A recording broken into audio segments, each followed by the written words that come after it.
नमस्कार दोस्तों, मैं ममता सिंह शुक्ला विजय फाउंडेशन की ओर से आप सभी दोस्तों का नवरात्रि के आज छठे दिन हार्दिक हार्दिक स्वागत करती हूँ। तो दोस्तों, आज हम बात करेंगे माँ कात्यायनी की, और ये भी बात करेंगे कि माँ को हम प्रसन्न करने के लिए कौन से फूल अर्पित करें। तो जी हाँ, माता को प्रसन्न करने के लिए, भगवती को प्रसन्न करने के लिए हम उन्हें गेंदे का फूल अर्पित करेंगे तो माँ बहुत प्रसन्न हो जाएंगी। गेंदे को हम अंग्रेजी में मैरीगोल्ड भी कहते हैं। और हमने ये देखा है कि जितनी भी चीज़ें भगवान को हम अर्पित करते हैं, जैसे तुलसी है, पान है, इत्यादि इत्यादि, ये सब बहुत ही हमारे स्वास्थ्य के लिए उपयोगी चीज़ें होती हैं। तो आइए आज हम बात करें कि गेंदे का फूल किस तरह हमारे लिए उपयोगी है।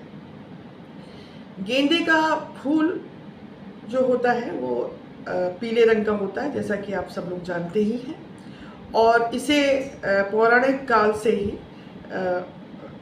एज अ फूड कलर भी यूज़ किया जाता था और अभी भी किया जा रहा है, जहाँ पे केसर की जगह चावल को पीले करने के लिए कई दफ़े गेंदे के फूल के रंग का इस्तेमाल किया जाता है।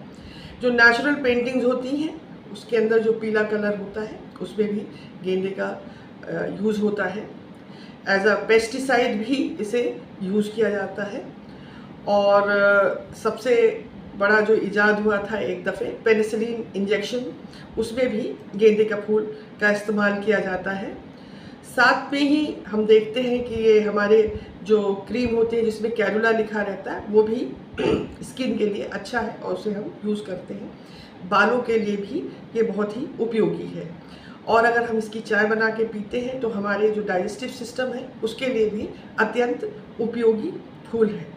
तो इसके हमने देखे कि इस फूल के बहुत सारे अलग अलग आयाम हैं, और इसके साथ ही ये भी समझ में आता है कि किस प्रकार जो हमारे आसपास जो पूरा नेचुरल वातावरण है और हम खुद हैं, पेड़ पौधे हैं, ये सब किस तरह से इंटर रिलेटेड है। कोई भी चीज़ आइसोलेशन में एग्जिस्ट नहीं कर सकती है, और इसका हम यही देखते हैं कि किस प्रकार जो हमारे आसपास के जो पेड़ पौधे हैं वो किस तरह हमारे लिए उपयोगी हो सकते हैं।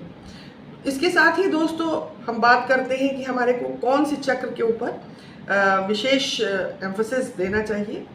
तो इसके लिए इसके लिए जो है मणिपुर चक्र जो है वो, जिसको हम सोलर प्लेक्सस बोलते हैं, वो उस पर हमारे को कंसंट्रेट करना चाहिए। सोलर प्लेक्सस, सोलर का मतलब सौरमंडल से है, सूरज से है, और चूंकि इस फूल का कलर भी येलो है तो ऑब्वियसली ये हम उसको रिलेट करते हैं। और जो हमारे पूरे शरीर का जो सेंटर है, जैसे सौरमंडल का सेंटर जो है सन है, उसी तरह नाभि जो है हमारी पूरे शरीर का सेंटर होती है। और ये चीज़ें आपस में हम किस तरह से लिंक कर पा रहे हैं ये बहुत ही जानना ज़रूरी है। और जो सोलर प्लेक्सस होता है वहाँ पे हम बात करते हैं कि जो हमारी सेकंड ब्रेन है वो वहाँ पे एग्जिस्ट करती है in the form of gut, उसको कहते हैं गट फीलिंग है, हमारी गट फीलिंग है। और गट फीलिंग कभी भी गलत नहीं होती है। जो हमारा जो दूसरा ब्रेन है, कई बार उसके डिसीजंस गलत हो जाते हैं, बट गट फीलिंग कभी गलत नहीं जाती है। ये भी बड़ा गौरतलब बात है, क्योंकि वहाँ से हम स्पिरिचुअली जुड़े हुए हैं, इसलिए शायद गलत नहीं जाती है। और ये जो स्थान है ये पावर सेंटर है, जैसे सूरज जो है पावर सेंटर है, और जो अथॉरिटी और पावर हैंड इन हैंड जाते हैं।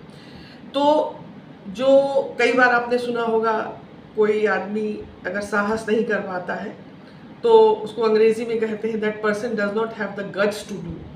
तो यानी जो गट है, जो सोलर प्लेक्सस का स्थान है, जो मणिपुर चक्र है, उसका साफ तौर से रिलेशन जो है पावर के साथ है, और पावर का डायरेक्ट रिलेशन है अथॉरिटी के साथ। तो ऐसा क्यों है, तो आइए इसकी कथा पे भी हम लोग चलते हैं। तो एक कथा ये है कि एक ऋषि थे जिनका नाम कात्यायन था, और उन्होंने घनघोर पूजा की कि भगवती जो है उनके घर में कन्या के रूप में उत्पन्न हो, और उसको कात्यायनी कहा गया इन्हीं अपने पिताजी के नाम के ऊपर। दूसरी कथा ये है कि एक महिषासुर नामक एक असुर था, और जिसने बड़ी घनघोर तपस्या की। तो भगवान ने उनसे कहा कि आपको कोई भी पुरुष नहीं मार सकता, आपको कोई देवता नहीं मार सकते। और ये वर पा करके वो बहुत ही पावरफुल होता चला गया। उसने तीनों लोगों पर कब्जा कर लिया। अब जब तीनों लोग पे कब्जा हो गया तो फिर जो हमारे देवता थे उनको थोड़ी सी परेशानी होने लगी। तो विष्णु जी और शंकर जी ने मिल करके अपनी शक्तियों का प्रयोग करके भगवती जी का जन्म हुआ, और जितने भी देवी देवता थे उन्होंने अपने अस्त्र इनको दिए कि वो महिषासुर को मार सके। इसके साथ ही एक बड़ी इंटरेस्टिंग कहानी है कि महिषासुर ने एक मैरिज प्रपोजल भेजा था, शादी का प्रस्ताव देवी जी के लिए। हालांकि उन्होंने ऑब्वियसली उसको रिजेक्ट ही कर दिया, और महिषासुर का आधा शरीर जो था वो भैंस का था, और आधा उनका जो है मानव शरीर था।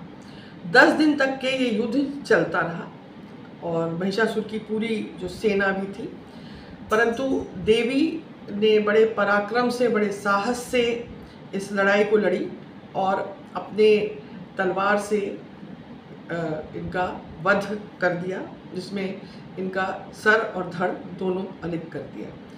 और इसी कारण देवी को हम लोग महिषासुर मर्दिनी भी कहते हैं। जो सबसे पावरफुल जो देवी का रूप है वो यही है, जहाँ इन्हें हम महिषासुर मर्दिनी कहते हैं।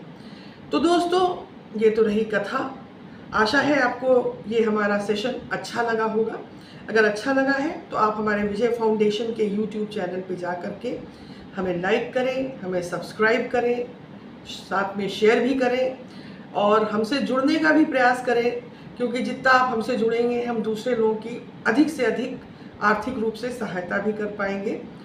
और इसी के साथ आज का ये कार्यक्रम यहीं समाप्त करने की आपसे इजाज़त लेते हैं, और आप लोगों को आज षष्ठी बहुत शुभ हो। जय माता दी। नमस्कार। कल फिर मिलते हैं।